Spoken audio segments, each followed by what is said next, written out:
Welcome to the Slop Temple. We pray this video helps. You already have your workbook. Start by verifying X values are numeric and sorted.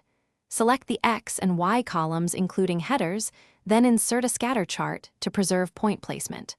Once the chart appears, add markers so you can see each data point clearly. Make sure series uses the correct columns by checking Select Data. You do this now to avoid misaligned lines later. Correct axes and markers prevent interpolation errors and set the stage for connecting the dots accurately. Next, focus on how points connect. Right-click a data series and open Format Data Series. Choose a solid line to connect dots directly or enable smoothed line when you want gentle curves to imply trends. Once done, set marker style and size so points remain visible against the line. Make sure to check gaps for empty cells under Hidden and Empty Cell settings.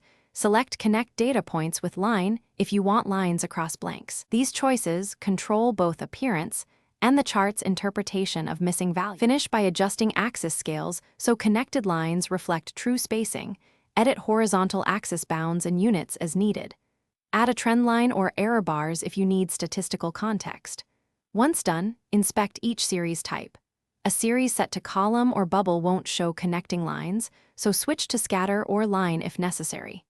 If lines still don't appear, check Select Data and Hidden and Empty Cell settings. Make sure Connect Data Points with Line is selected to bridge blanks and resolve the common missing line issue.